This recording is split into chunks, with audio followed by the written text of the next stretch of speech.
Srimad Bhagavatam, Canto 1, Chapter 1, Text 2. Om Namo Bhagavate Vasudevaya.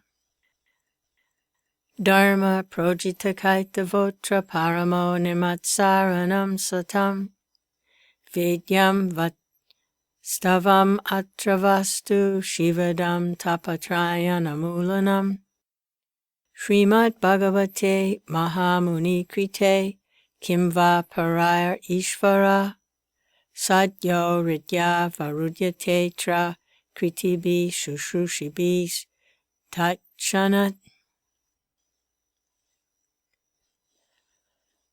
Translation. Completely rejecting all religious activities which are materially motivated, this Bhagavad Purana propounds the highest truth, which is understandable by those devotees who are pure in heart. The highest truth is reality distinguished from illusion for the welfare of all. Such truth uproots the threefold miseries. This beautiful Bhagavatam, compiled by the great sage Śrī Vyāsadeva, is sufficient in itself for God realization. As soon as one attentively and submissively hears the message of Bhagavatam, he becomes attached to the Supreme Lord. Purport. Religion includes 4 primary subjects, namely pious activities, economic development, satisfaction of the senses, and finally, liberation from material bondage. Irreligious life is a barbarous condition. Indeed, human life begins when religion begins. Eating, sleeping, fearing, and mating are the 4 principles of animal life. These are common both to animals and to human beings. But religion is the extra function of the human being. Without religion, human life is no better than animal life. Therefore, in human societies, there is some form of religion which aims at self-realization and which makes reference to man's eternal relationship with God. In the lower stages of human civilization, there is always competition to lord it over the material nature, or, in other words, there is a continuous rivalry to satisfy the senses. Driven by such consciousness, man turns to religion.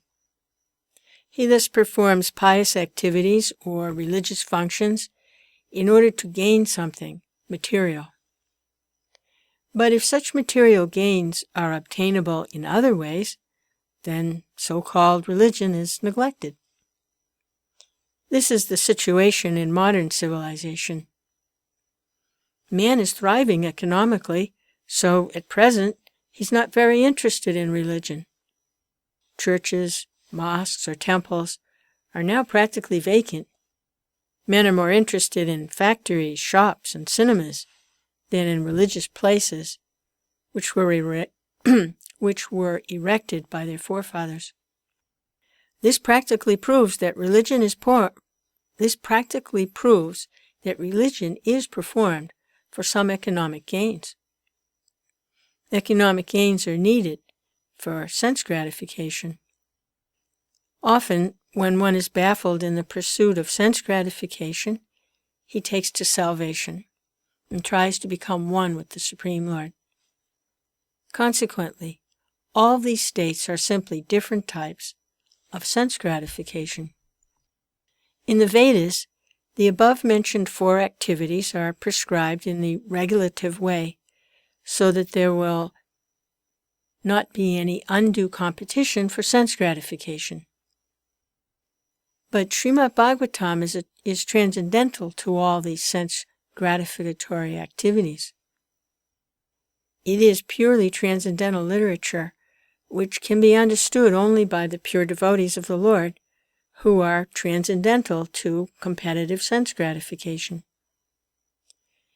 In the material world, there is keen competition between animal and animal, man and man, community and community, nation and nation. But the devotees of the Lord rise above such competitions. They do not compete with the materialist because they are on the path back to Godhead, where life is eternal and blissful.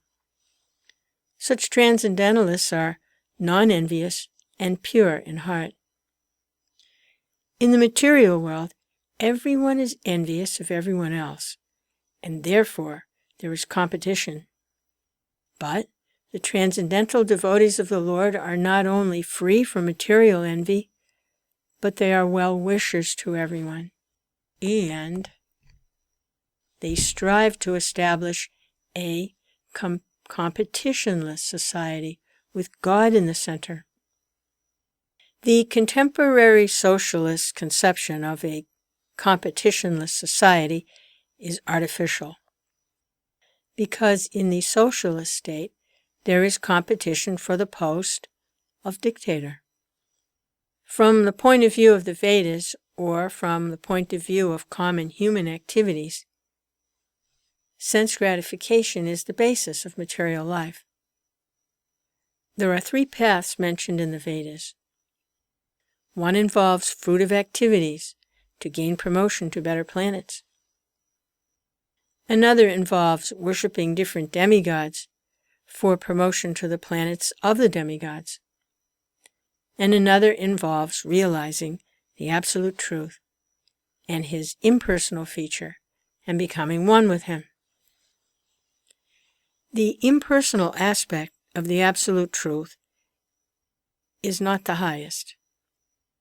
Above the impersonal feature is the Paramatma feature, and above this there is the personal feature of the absolute truth, or Bhagavan. Srimad Bhagavatam gives information about the absolute truth in his personal feature. It is higher than impersonalist literatures. It is higher than impersonalist literatures and higher than the Jnana-kanda division of the Vedas. It is even higher than the Karma-kanda division and even higher than the Upasana-kanda division, because it recommends the worship of the Supreme Personality of Godhead, Lord Sri Krishna. In the Karma-kanda, there is competition to reach heavenly planets for better sense gratification. And there is similar competition in the Jnana-kanda and the Upasana-kanda. The Srimad Bhagavatam is superior to all of these because it aims at the supreme truth, which is the substance of the root of all categories. From Srimad Bhagavatam, one can come to know the substance as well as the categories.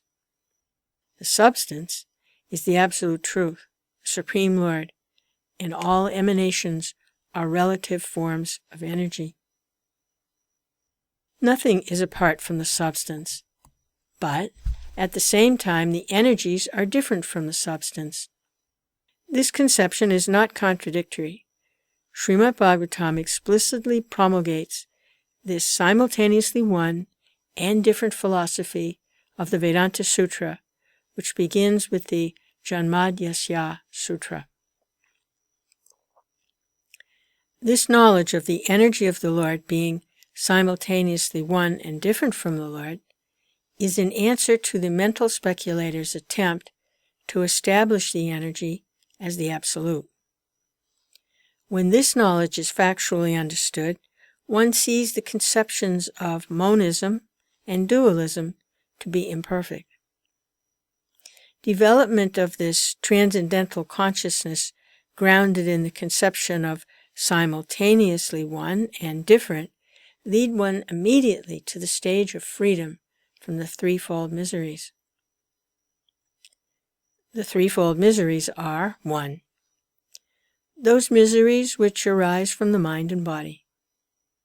2. Those miseries inflicted by other living beings. And 3. those miseries arising from natural catastrophes over which one has no control. Srimad Bhagavatam begins with the surrender of the devotee unto the Absolute Person. The devotee is fully aware that he is one with the Absolute and at the same time in the eternal position of servant to the Absolute. In the material conception, one falsely thinks himself the Lord of all he surveys, and therefore he is always troubled by the threefold miseries of life. But as soon as one comes to know his real position as transcendental servant, he at once becomes free from all miseries. As long as the living entity is trying to master material nature, there's no possibility of his becoming servant of the Supreme. Service to the Lord is rendered in pure consciousness of one's spiritual identity. By service, one is immediately freed from material encumbrances. Over and above this, Srimad Bhagavatam is a personal commentation on the Vedanta Sutra by Śrī Vyāsadeva. It is written in the maturity of his spiritual life through the mercy of Narada. Śrī Vyāsadeva is the authorized incarnation of Narayan, the personality of Godhead. Therefore, there is no question as to his authority. He is the author of all other Vedic literatures, yet he recommends the study of Srimad Bhagavatam above all others. In other Puranas, there are different methods set forth by which one can worship the demigods, but in the Bhagavatam, only the Supreme Lord is mentioned. The Supreme Lord is the total body.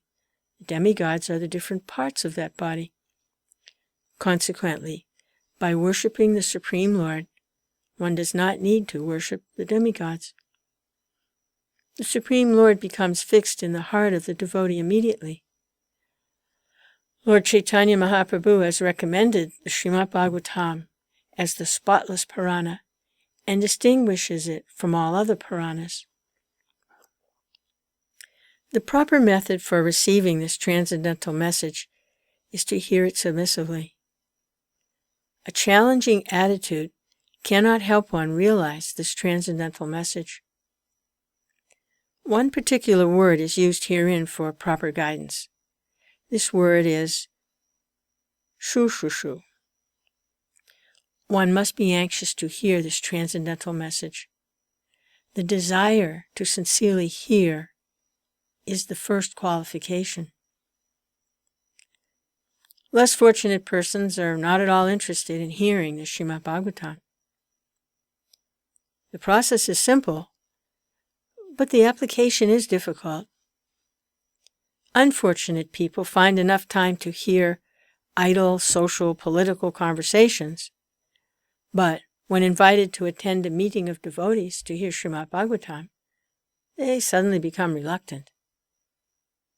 Sometimes professional readers of the Bhagavatam immediately plunge into the confidential topics of the pastime of the Supreme Lord, which they seemingly interpreted as sex literature. Srimad Bhagavatam is meant to be heard from the beginning. Those who are fit to assimilate this work are mentioned in this sloka. Quote, "One becomes qualified to hear Srimad Bhagavatam after many pious deeds." End quote. The intelligent person, by thoughtful discretion, can be assured by the great sage Vyāsadeva that he can realize the Supreme Personality directly by hearing Srimad Bhagavatam. Without undergoing the different stages of realization set forth in the Vedas, one can be lifted immediately to the position of Paramahamsa, simply by agreeing to receive this message. Text 3. Nigama kalpataror galitam palam shukamukad amritadrava samyutam pibata Bhagavatam rasam alayam muhur aho rasika bhuvi babukaha. Translation. Know, O thoughtful men, that Srimad Bhagavatam is the mature fruit of the tree of Vedic literatures. It emanated from the lips of Sri Shukadeva Goswami. Therefore, this nectarine fruit is all the more relishable by liberated souls. Purport. In the two previous shlokas, it has been definitely proved that Srimad Bhagavatam is the sublime literature which surpasses all other Vedic scriptures due to its transcendental qualities. It is transcendental to all mundane activities and mundane knowledge. In this sloka, it is stated that Srimad Bhagavatam is not only a superior literature, but that it is the ripened fruit of all Vedic literatures. In other words, it is the cream of all Vedic knowledge. Considering all this, patient and submissive hearing is definitely essential. With great respect and attention, one should receive the message and lessons imparted by the Srimad Bhagavatam. The Vedas are compared to the desire tree because they contain all things knowable by man. They deal with mundane necessities as well as spiritual realization. The Vedas contain regulated principles of knowledge covering social, political, religious, economic, military, medicinal, chemical, physical, metaphysical subject matter, and all that may be necessary to keep the body and soul together. Above and beyond all this are specific directions for spiritual realization. Regulated knowledge involves a gradual raising of the living entity to the spiritual platform, and the highest spiritual realization is to know that the personality of Godhead is the reservoir of all spiritual tastes, or rasas. Every living entity, beginning from Brahma to the firstborn living being within the material world, down to the insignificant ant, desires to relish some sort of taste derived from sense perceptions. These sensual pleasures are technically called rasas. Such rasas are of different varieties. In the revealed scriptures, the following 12 varieties of rasas are enumerated. 1. Rodra, anger. 2. Adbhuta, wonder. 3. Shringar, conjugal love. 4. Hasya, comedy. 5. Vira, chivalry. 6. Daya, mercy. 7. Dasya, servitorship. 8. Sakya, fraternity. 9. Bhayanaka, horror. 10. Vibhatsa, shock. 11. Shanta, neutrality. 12. Vatsalya, parenthood. The sum total of all these rasas is called affection or love. Primarily, such signs of love are manifested in adoration, service, friendship, eternal affection, and conjugal love. Paternal affection and conjugal love. And when these 5 are absent, love is present indirectly in anger, wonder, comedy, chivalry, fear, shock, and so on. For example, when a man is in love with a woman, the rasa is called conjugal love. But when such love affairs are disturbed, There may be wonder, anger, shock, or even horror. Sometimes love affairs between two persons culminate in ghastly murder scenes. Such rasas are displayed between man and woman, between animal and animal. There is no possibility of an exchange of rasas between a man and an animal, or between a man and any other species of living beings within the material world. The rasas are exchanged between members of the same species. But as far as the spirit souls are concerned, they are qualitatively one with the Supreme Lord. Therefore, the rasas were originally exchanged between the spiritual living being and the spiritual whole, the Supreme Personality of Godhead. The spiritual exchange of rasa is fully exhibited in spiritual existence between living beings and the Supreme Lord. The Supreme Personality of Godhead is therefore described in the Shruti mantras, Vedic hymns, as the fountainhead of all rasas. When one associates with the Supreme Lord and exchanges one's constitutional rasa with the Lord, then the living being is actually happy. These Shruti mantras indicate that every living being has his constitutional position, which is endowed with a particular type of rasa, which is to be exchanged with the personality of Godhead. In the liberated condition only, this primary rasa is experienced in full. In the material existence, the rasa is experienced in the perverted form, which is temporary. And thus the rasas of the material world are exhibited in the material form of Rodra, anger, and so on. Therefore, one who attains full knowledge of these different rasas, which are the basic principles of activities, can understand the false representations of the original rasas, which are reflected in the material world.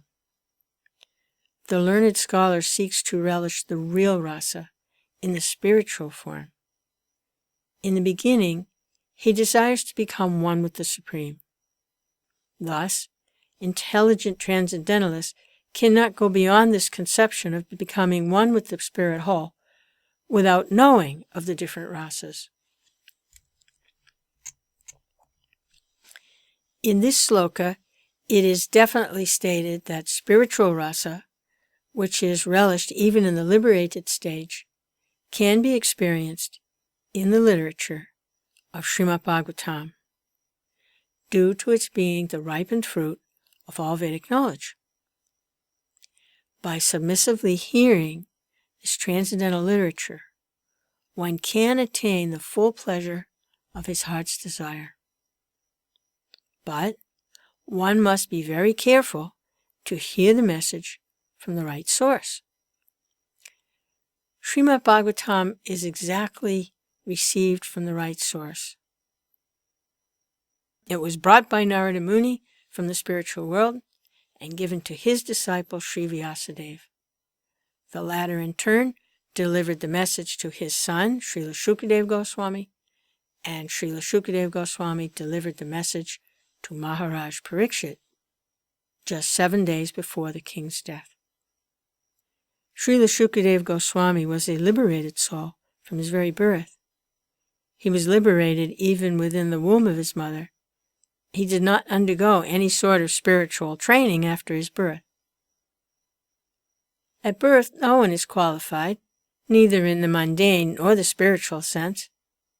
But Sri Shukadeva Goswami, due to his being a perfected, liberated soul, did not have to undergo any evolutionary process for spiritual realization. Yet, despite his being a completely liberated person, situated in the transcendental position above the three material modes, he was attracted to this transcendental rasa of the Supreme Personality of Godhead, who is adored by liberated souls who sing Vedic hymns. the Supreme Lord's pastimes are more attractive to liberated souls than to mundane people. He is of necessity not impersonal because it is only possible to carry on transcendental rasa with a person. In the Srimad Bhagavatam, the transcendental pastimes of the Lord are narrated, and the narration is systematically depicted by Srila Shukadeva Goswami. Thus, the subject matter is appealing to all classes of persons, including those who seek liberation and those who seek to become one with the Supreme Whole. In Sanskrit, the parrot is also known as shuka. When a ripened fruit is cut by the red beaks of such birds, its sweet flavor is enhanced. The Vedic fruit, which is mature and ripe in knowledge, is spoken through the lips of Srila Shukadeva Goswami, who is compared to the parrot, not for his ability to recite the Bhagavatam exactly as he heard it from his learned father, but for his ability to present the work in a manner that would appeal to all classes of men. The subject matter is so presented through the lips of Srila Shukadeva Goswami that any sincere listener that hears submissively can at once relish transcendental tastes that are distinct from the perverted tastes of the material world. The ripened fruit is not dropped all of a sudden from the highest planet of Krishnaloka. Rather, it has to come down carefully through the chain of disciplic succession without change or disturbance. Foolish people who are not in the transcendental disciplic succession commit great blunders by trying to understand the highest transcendental rasa known as the rasa dance without following in the footsteps of Sukadeva Goswami, who presented this fruit very carefully by stages of transcendental realization. One should be intelligent to know the position of Srimad Bhagavatam by considering personalities like Sukadeva Goswami, who deals with the subject so carefully. This process of disciplic succession of the Bhagavat school suggests that in the future also, Srimad Bhagavatam has to be understood from a person who is factually a representative of Srila Shukadeva Goswami.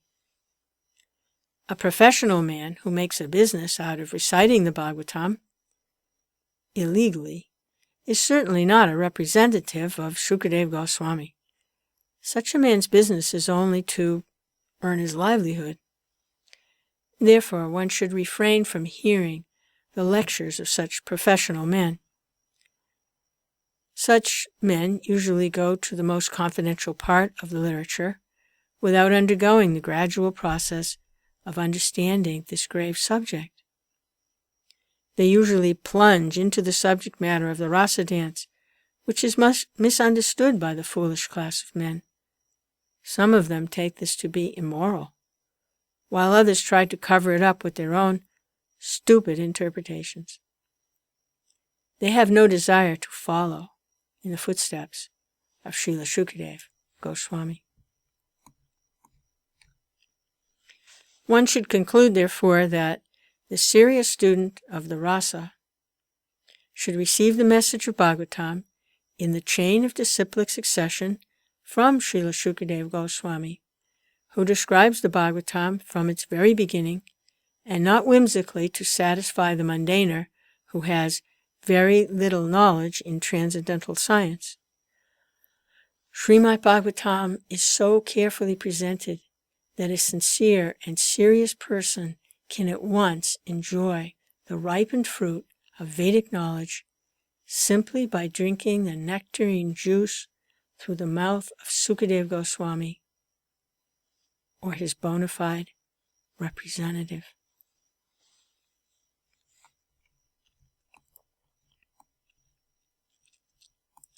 Text 4.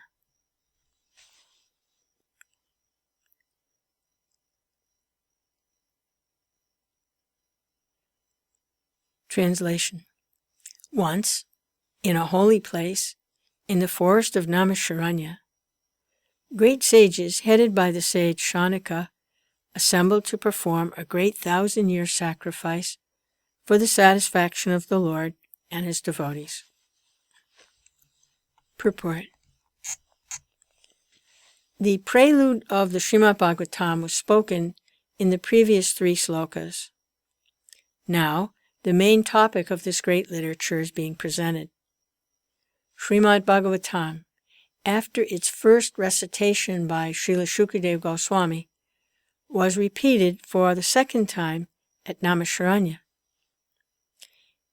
In the Vyāvīya Tantra, it is said that Brahma, the engineer of this particular universe, contemplated a great wheel which could enclose the universe. The hub of this great circle was fixed at a particular place known as Naimisharanya. Similarly, there is another reference to the forest of Naimisharanya in the Varaha Purana, where it is stated that by performance of sacrifice at this place, the strength of demoniac people is curtailed. Thus, Brahmins prefer Naimisharanya for such sacrificial performances. The devotees of Lord Vishnu offer all kinds of sacrifices for his pleasure. Devotees are always attached to service of the Lord, whereas fallen souls are attached to the pleasures of material existence. In Bhagavad Gita, it is said that anything performed in the material world for any reason other than the pleasure of Lord Vishnu causes further bondage for the performer. It is enjoined, therefore, that all acts must be performed sacrificially for the satisfaction of Vishnu and his devotees. This will bring everyone peace and prosperity. The great sages are always anxious to do good to the people in general, and as such, the sages headed by Shaunaka and others assembled at this holy place of Naimisharanya with a program of performing a great and continuous chain of sacrificial ceremonies. Forgetful men do not know the right path for peace and prosperity. However, the sages know it well, and therefore, for the good men, they are always anxious to perform acts which may bring about peace in the world. They are sincere friends to all living entities, and at the risk of great personal inconvenience, they are always engaged in the service of the Lord for the good of all people. Lord Vishnu is just like a great tree, and all others, including the demigods, men, siddhas, charanas, vidyadharas, and other living entities, are like branches, twigs, and leaves of that tree.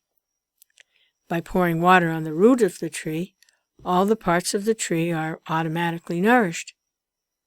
Only those branches and leaves which are detached cannot be so satisfied. Detached branches and leaves dry up gradually, despite all watering attempts. Similarly, human society, when it is detached from the personality of Godhead, like detached branches and leaves, is not capable of being watered, and one attempting to do so is simply wasting his energy and resources.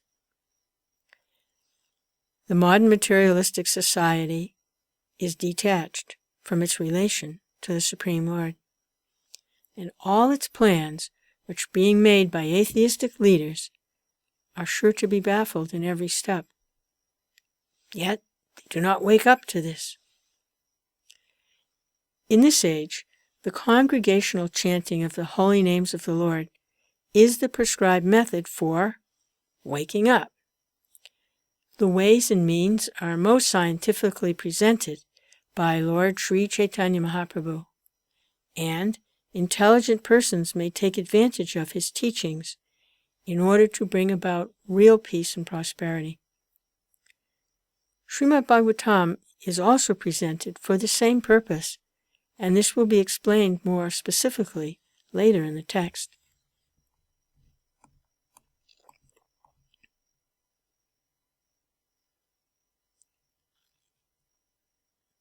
Text 5. Translation. One day, after finishing their morning duties by burning a sacrificial fire and respectfully offering a seat to Srila Sutta Goswami, the great sages made earnest inquiries about the following matters. Purport. Morning is the best time to hold spiritual services. The great sages offered the speaker of the Bhagavatam an elevated seat of respect called the vyāsāsana, or the seat of Śrī Vyāsadeva. Śrī Vyāsadeva is the original spiritual preceptor for all men, and all other preceptors are considered to be his representatives. A representative is one who can exactly present the viewpoint of Śrī Vyāsadeva. Śrī Vyāsadeva impregnated the message of Bhagavatam unto Srila Shukadeva Goswami. And Sri Sutta Goswami heard it from him, Sri Shukadeva Goswami. All bona fide representatives of Śrī Vyāsadeva in the chain of disciplic succession are to be understood to be Goswamis. These Goswamis restrain all their senses, and they stick to the path made by the previous acharyas. The Goswamis do not deliver lectures on the Bhagavatam capriciously.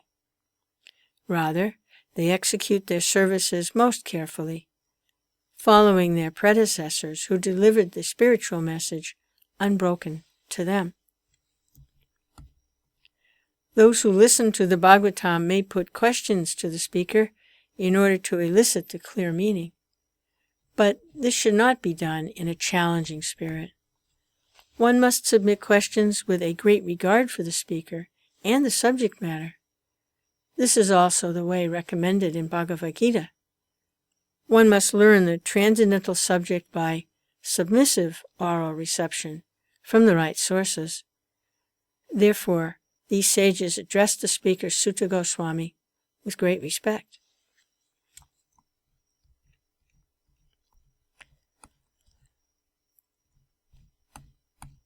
Text 6. The sages said, Respected Sutta Goswami, you are completely free from all vice. You are well versed in all religious scriptures, the Puranas and histories, for you have gone through them under proper guidance and have also explained them. Purport. A Goswami, or the bona fide representative of Śrī Vyāsadeva, must be free from all kinds of vices. The four major vices of Kali-yuga are 1. Illicit connection with women. 2. Animal slaughter. 3. Intoxication. 4. Speculative gambling of all sorts. A Goswami must be free from all these vices before he can dare sit on the vyāsāsana. No one should be allowed to sit on the vyāsāsana who is not spotless in character, who is not freed from the above-mentioned vices. He should not only be freed from all such vices, but he must also be well versed in all revealed scriptures, or in the Vedas. The Puranas are also part of the Vedas. A history like Mahabharata or Ramayana are also parts of the Vedas. The acharyas, or the Goswami, must be well acquainted with all these literatures. To hear and explain them is more important than reading them. One can only assimilate the knowledge of the revealed scriptures by hearing and explaining. Hearing is called Shravana, and explaining is called Kirtana. The two processes of Shravana and Kirtana are of primary importance to progressive spiritual life. Only one who has properly grasped the transcendental knowledge from the right source by submissive hearing can properly explain the subject.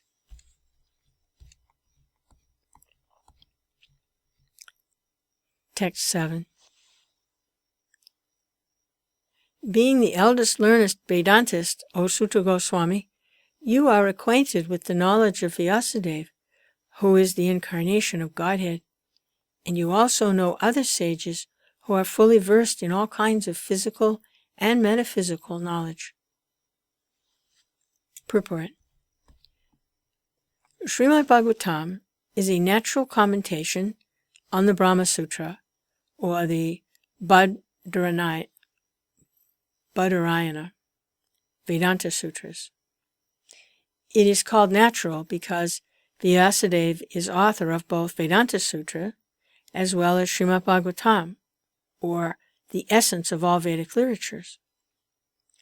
Besides Vyāsadeva, there are other sages who are the authors of 6 different philosophical systems, namely Gautama, Kanada, Kapila, Patanjali, Jamini, and Astavakra. Theism is explained completely in the Vedanta Sutra, whereas in other systems of philosophical speculations, practically no mention is given to the ultimate cause of all causes. One can sit on the vyāsāsana only after being conversant in all systems of philosophy, so that one can present fully the theistic views of the Bhagavatam in defense of all other systems. In defiance of all other systems. Srila Sutta Goswami was the proper teacher, and therefore the sages at Naimisharanya elevated him to the vyāsāsana. Srila Vyāsadeva is designated herein as the personality of Godhead, because he is the authorized incarnation.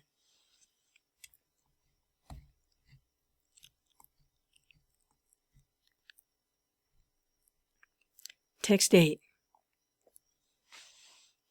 Because you are submissive, your spiritual masters have endowed you with all their favors. Therefore, you can tell us all you have learned from them. Purport. The secret of success in spiritual life is in satisfying the spiritual master, and thereby getting his sincere blessings. Srila Vishwanath Chakravarti Thakur has sung in his famous 8 stanzas on the spiritual master as follows. Quote, I offer my respectful obeisances unto the lotus feet of my spiritual master. Only by his satisfaction can one please the personality of Godhead, and when he is dissatisfied, there is only havoc on the path of spiritual realization. End quote. It is essential, therefore, that a disciple be very much obedient and submissive to the bona fide spiritual master. Srila Sutta Goswami fulfilled all these qualifications as a disciple, and therefore he was endowed with all favors by his learned and self-realized spiritual masters, such as Srila Vyāsadeva and others. The sages of Naimisharanya were confident that Srila Sutta Goswami was bona fide.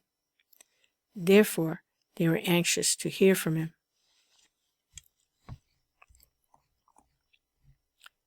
Text 9. Please, therefore, being blessed with many years, explain to us what you ascertain to be the absolute and ultimate good for the people in general. Purport. In Bhagavad Gita, worship of the Acharya is recommended. The Acharyas and the Goswamis are always well-wishers for the general public. They are especially spiritual well-wishers. Spiritual well-being is automatically followed by material well-being. The Acharyas therefore give directions in spiritual well-being for the people in general. Foreseeing the incompetencies of the people in this age of Kali, or the Iron Age of Quarrel, the sages requested Sutta Goswami give a summary of all revealed scriptures, because the people of this age are condemned in every respect. The sages therefore inquired of the absolute good, which is the ultimate good for the people. The condemned state of affairs of the people of this age is described as follows.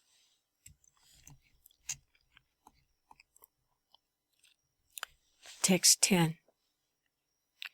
O learned one, in this iron age of Kali, men have but short lives. They're quarrelsome, lazy, misguided, unlucky, and above all, always disturbed. Purport.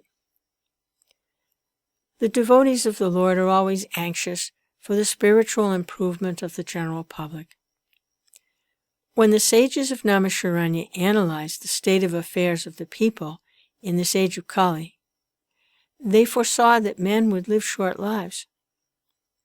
In Kali-yuga, the duration of life is shortened not so much because of insufficient food, but because of irregular habits. By keeping regular habits and eating simple food, any man can maintain his health. Overeating, over-sense gratification, over-dependency on another's mercy, and artificial standards of living sap the very vitality of human energy. Therefore, the duration of life is shortened. The people of this age are also very lazy, not only materially, but in matter of self-realization. The human life is especially meant for self-realization. That is to say, man should come to know what he is, what the world is, what the supreme truth is. Human life is a means by which a living entity can end all miseries of material existence which arise in the hard struggle for existence, and by which he can return to Godhead, his eternal home.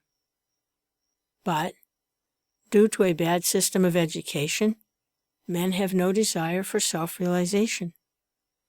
Even if they come to know about it, they unfortunately become victims of misguided teachers.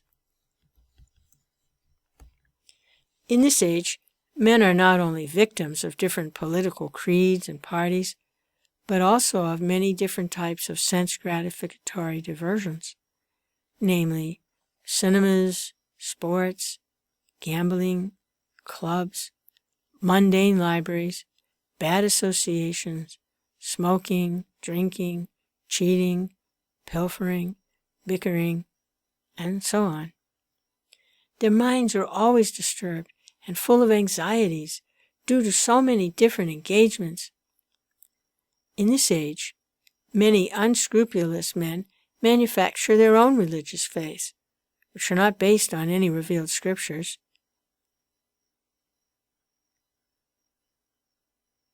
And